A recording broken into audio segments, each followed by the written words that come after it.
We're now ready to begin discussing the topics of 2D and 3D motion.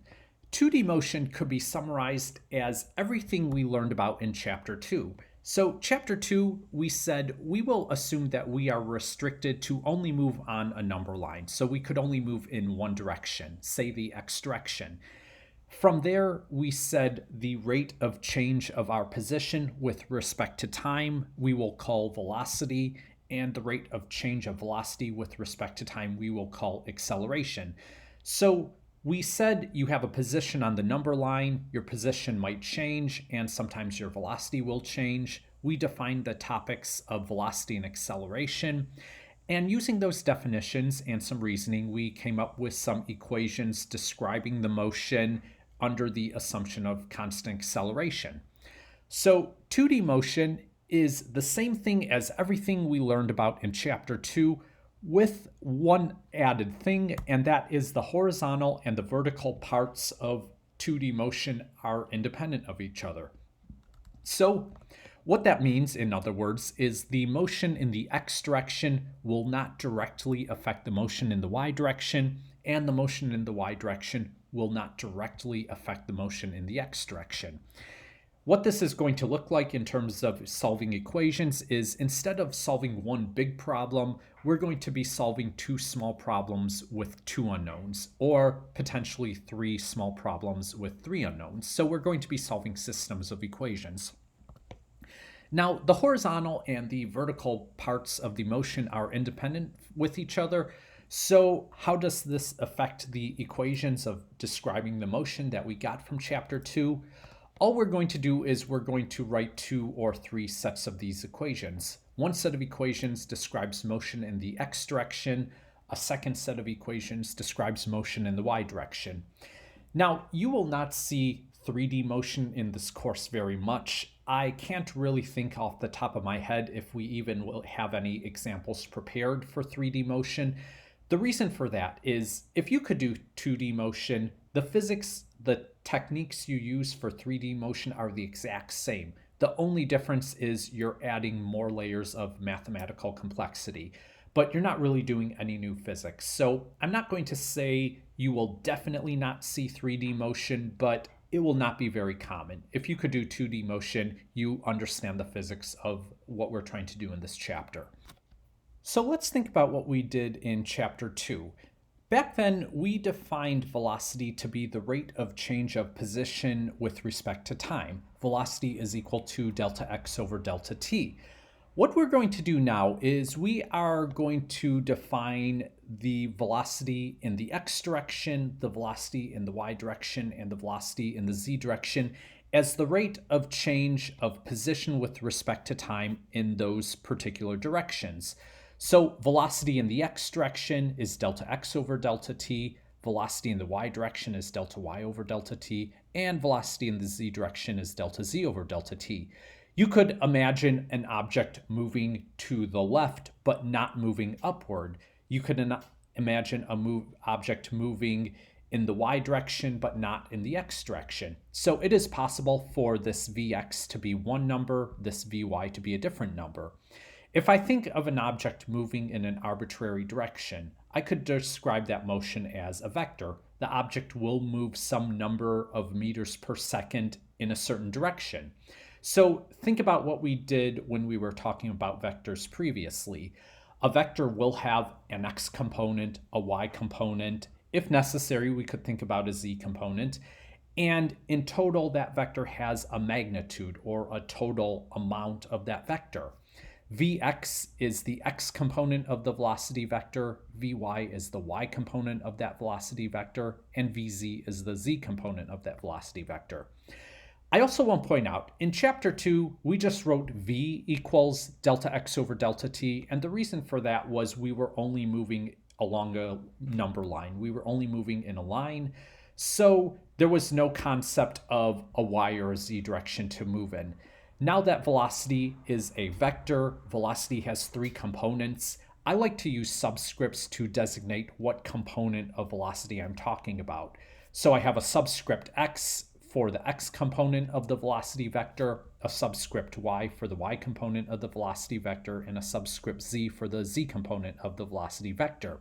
And that way, if I say Vx and Vy, I immediately know what those terms are when I write them on paper. We're going to use subscripts a lot in this chapter and the next because we'll be dealing with velocity and acceleration and force as vectors. And as I said, vectors can have components associated with them. The final thing I'm going to say here is that sometimes if you see just the letter V as a lowercase vector, I can't promise this will always be the case because it depends on the scenario. But if you see V by itself without a subscript, that often means the magnitude of the vector in total. Now, acceleration we could treat very similarly. We said that the acceleration in the x direction was defined as the rate of change of the velocity in the x direction with respect to time.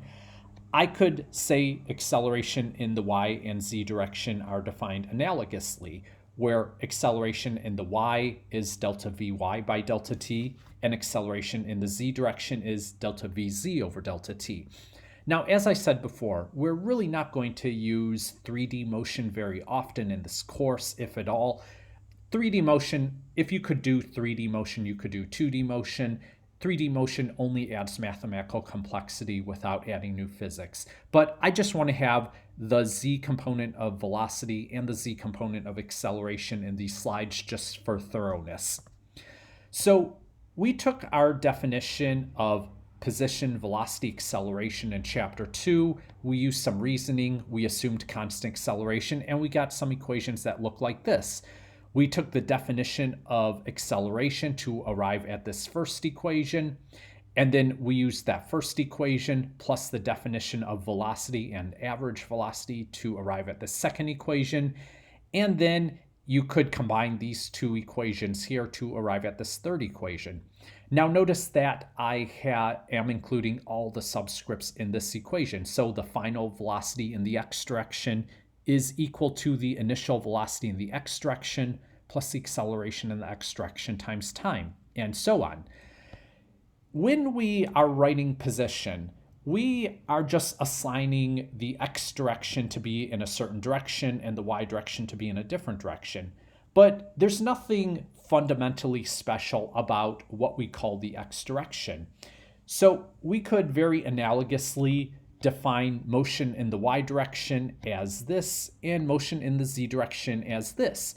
All of these equations, the math used in arriving at these equations is identical. All we have to do is define what do we mean by velocity in the y direction, what do we mean by acceleration in the y direction, and every step along the way is going to be identical.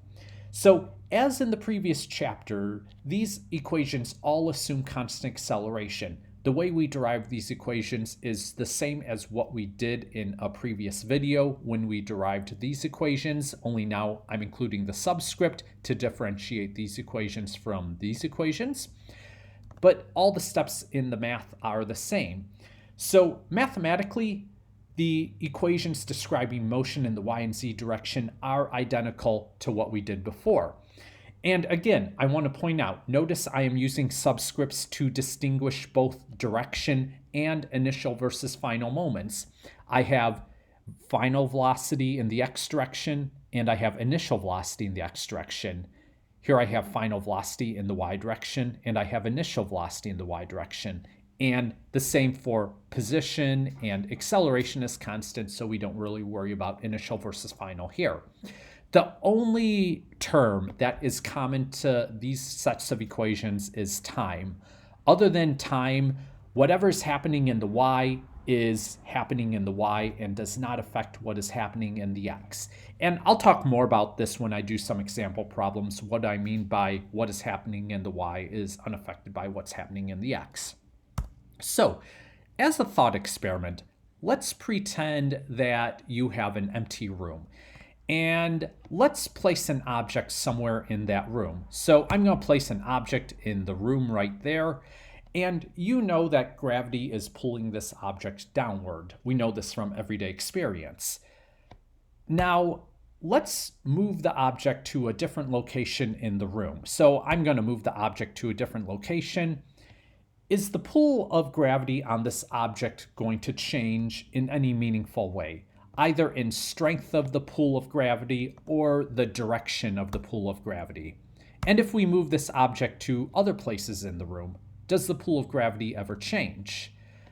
If you want to think about this, maybe take a 20-pound weight and lift it up somewhere in a room, then walk to a different part of the room, lift up that 20-pound weight, go to a different room, maybe a floor above you, lift up that 20-pound weight. When you're lifting up that weight, you're working against gravity. Does the pull of gravity pulling that weight down seem to change if you lift it in one part of the room versus another versus a room on a different floor? Well, the answer to that is no. Now, technically speaking, later on in this course, we will learn that there is a very slight change in the pull of gravity as we move this object around the room. But by slight change in the pull of gravity, I mean comparable to 1 part in a trillion if you're moving the object by around a meter. So for the purpose of this course, we're ignoring the slight change for now. So no matter where I place this object in the room, the pull of gravity is always going to be the same. And this is introducing the idea of free fall in 2D. Technically what I'm saying applies to 3D, but I'm just going to consider 2D motion for the rest of this discussion. So let's consider an animal that jumps into the air. Oh, that is so freaking cute. So consider an animal that jumps into the air. Now let's think about what happens when an animal jumps. Before the animal jumps, and I'm going to define the moment the animal jumps as the moment the animal's feet lose contact with the ground. So before the jump, the animal will have to contract some of its muscles. Its feet at this moment are in contact with the ground. And then the animal is going to uncurl its muscles. It's going to spring up. And while the animal is springing up, in the process of springing up, its feet are still in contact with the ground. Now, at this moment, gravity is pulling the animal downward. The animal's muscles are pushing its torso upward. The feet are still in contact with the ground. So the feet are pushing off the ground as the torso is being pushed upward. But we're not going to worry about the details as to what is going on. In other words, how the animal acquires its initial speed while its feet are in contact with the ground. We are only going to care about what happens a split second after the animal's feet leave contact with the ground. Before the animal's feet leave contact with the ground, it is unwinding its muscles. Its muscles are pushing up on its torso. Its torso is moving really fast upward. Its feet are still in contact with the ground. The physics of that problem are really nasty. They would cause me to just curl up in a corner and whimper, and I don't want to do that. So we are only going to ask what factors influence the animal the moment after the animal leaves contact with the ground. So the moment after the animal leaves contact with the ground, the animal's feet are no longer in contact with the ground, obviously. What factors affect the animal's motion? Well, gravity is still going to be around. The Earth did not go anywhere, so the Earth's gravity is still pulling the animal downward. Are there any other factors influencing the animal's motion?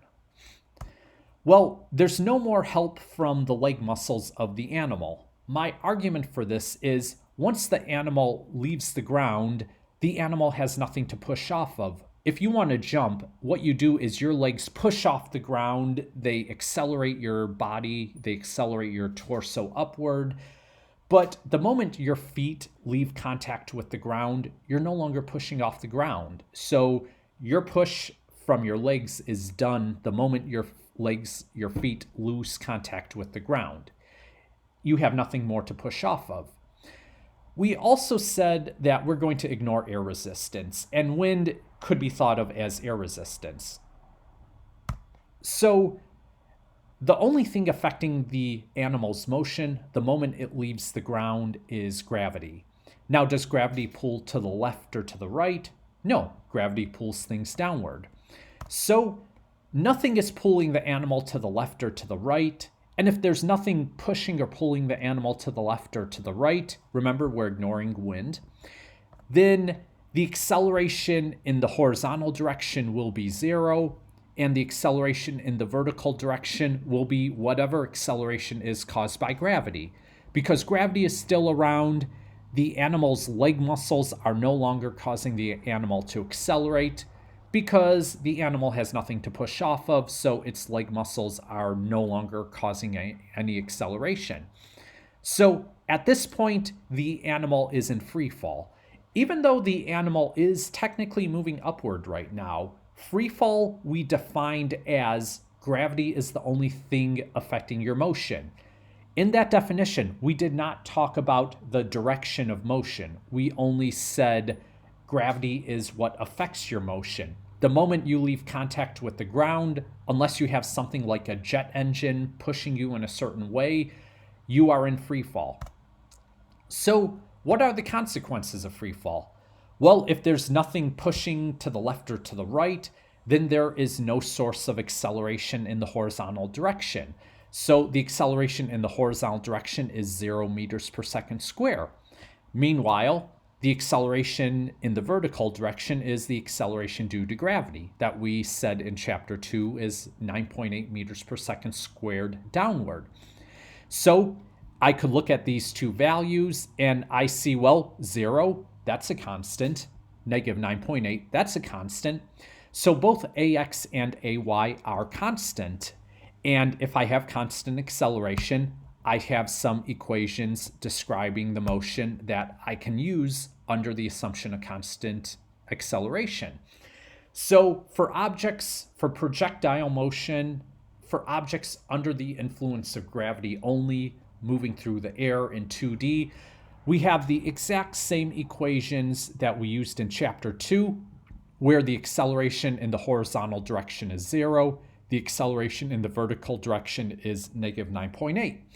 So I have this witch bro who is flying on his broom, and at this moment, the witch bro is moving down and to the left. So he has a certain velocity in the horizontal direction, that is velocity to the left, and he has a certain velocity in the y direction, that is velocity downward. So there will be some amount of velocity there, some amount of velocity. There will be a certain component of his velocity vector in the vertical direction. So I could take these values of 0 and negative 9.8. I could plug them in the appropriate places for the equations describing the trajectory. And first, let's only look at the equations describing the horizontal motion. So I could look at this first equation. I plug in 0 for the acceleration in the horizontal direction. And I look at that and, well, anything multiplied by 0 is just going to fall away. So all I'm left with is V final in the x is equal to V initial in the x. Notice what is left here has no dependence on time. So if the initial velocity is negative 2 meters a second, the final velocity is negative 2 meters a second. It doesn't matter if final is 1 second after he jumps out the window or 2 seconds after he jumps out the window or whatever. At all times, his velocity will be whatever the initial velocity is in the horizontal direction. So I could say that as the velocity in the horizontal direction when you are in free fall is going to be constant. This is not going to be the case for the velocity in the vertical direction. Negative 9.8 is not equal to 0, so my velocity in the vertical direction is affected by time. The more time you have had to let your velocity evolve, the more this negative 9.8 t term will become important, and your velocity in the vertical direction will be changing as time moves on. Originally, your velocity in the vertical direction will be pretty close to whatever your initial velocity in the vertical direction is when t is approximately 0. But then you have t equals 1 second, t equals 2 seconds, t equals 100 seconds. This negative 9.8 t term will become more and more important and will become a greater and greater contribution to the vertical component of your total velocity.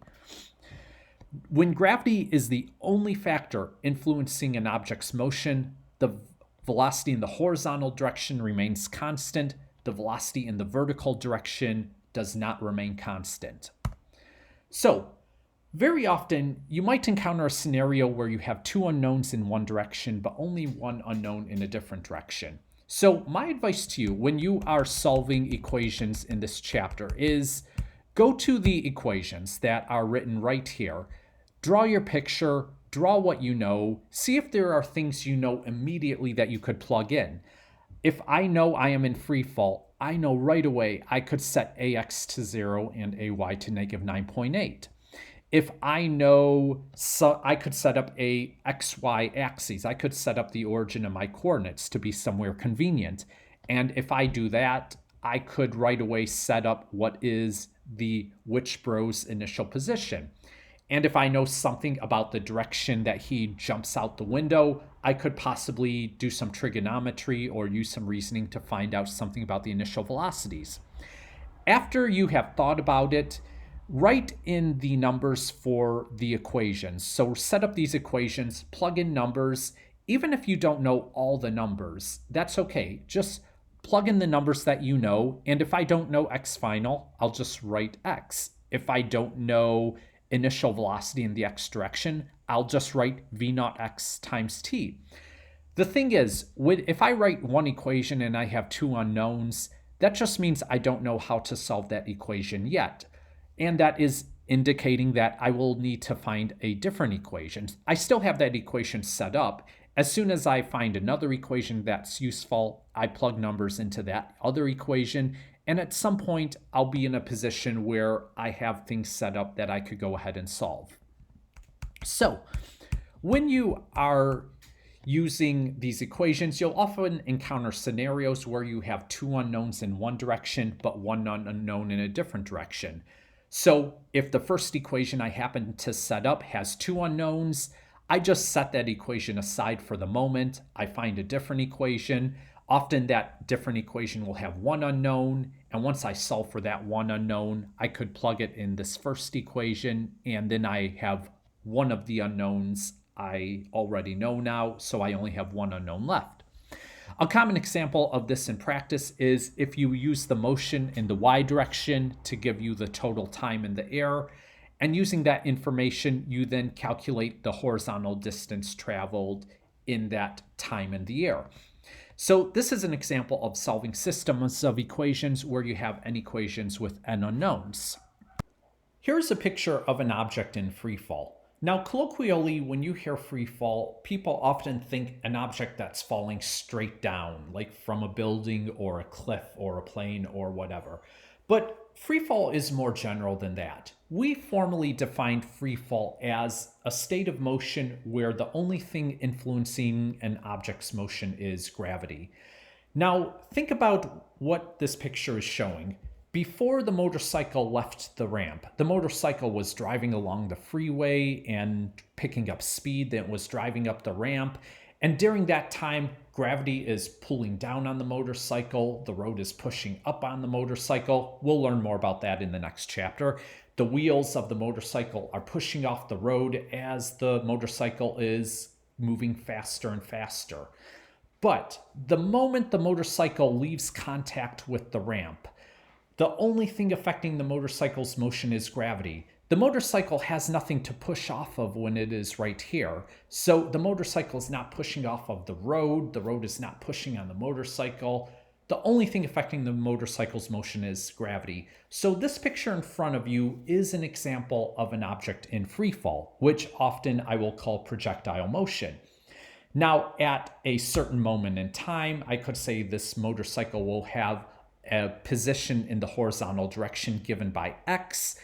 The exact number for this position depends on where I choose to set up the origin of my xy coordinate system.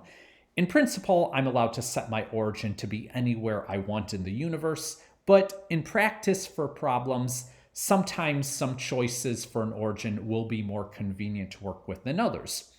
Also, at this moment in time, in addition to having horizontal position x, This motorcycle will have a horizontal component of its velocity Vx, and this motorcycle will have a horizontal component of its acceleration Ax equal to 0. I would rather not say the horizontal component of the acceleration is not there. It has no horizontal component of its acceleration. I would rather say the horizontal component of its acceleration is equal to 0, because 0 is a number that is valid just like 1 or 2 or negative 9.8 or any other value. 0 is a perfectly valid value to plug into equations. Because the number 0 is a constant, Ax is not changing in time, we do have these equations that we could use to describe the position and velocity of the motorcycle in the x direction. Similarly, at that specific moment in time, the motorcycle will have a certain value of y, a certain value in the vertical, based on where I chose to put my origin and my xy axes. The motorcycle will have a certain velocity in the vertical direction. The motorcycle has an acceleration in the vertical direction that is downward. Downward is just negative up, so downward is still considered to be part of the vertical direction in this context.